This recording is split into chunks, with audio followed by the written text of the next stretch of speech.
trapped in a cold cage in the Canadian winter and in the summer displayed at a rundown roadside zoo. That's no longer the reality for these 9 lions surviving against all odds. There we go.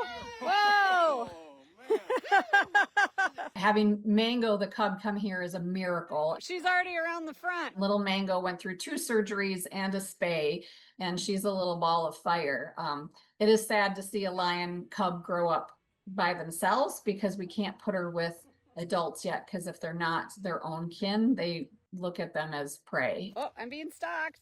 Our goal is to merge her with a lion pride once she's old enough. And right there with Mango in Minnesota, this pair.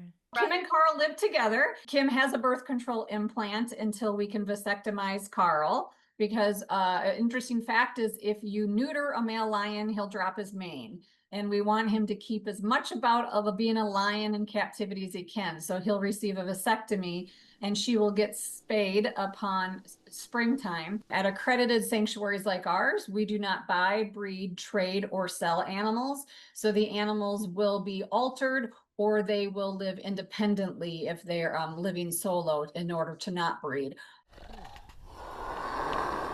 Our goal is to keep wild and to not have a surplus of animals living behind cages in captivity that have no conservation value. Meanwhile, in Arkansas, a reunion between a mother and her 2 cubs. There they go.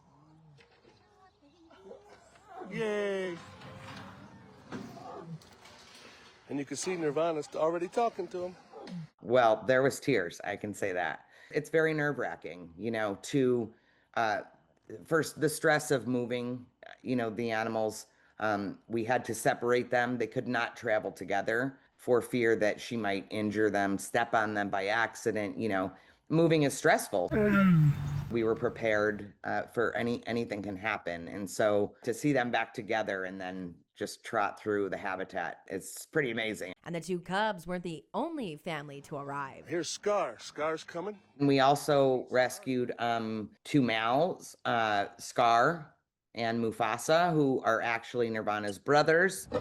Okay, I'll take 3 steps back.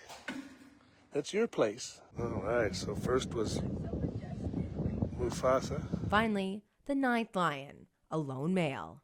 Thor, who's a white, beautifully blonde male lion who's 7 years old. And this is his 4th or 5th home. So he's never had permanent home. I'm sure he was used for cub petting or photo ops, early on in his age. But this is finally his forever home. We don't buy, sell, breed, but Thor is by himself. And so we have a lot of single females here at the refuge that possibly, will do an introduction. So what does the future hold for these apex creatures? This is it for them. They will never, ever have to leave. This is permanent forever sanctuary. We're one of 10 globally accredited sanctuaries in North America. So that's the Global Federation of Animal Sanctuaries. And so we give guided educational tours where people can come and see these animals, and Nirvana, Scar, Mufasa, Thor, and the cubs' names are Reggie and Archie. They shouldn't be living behind a fence.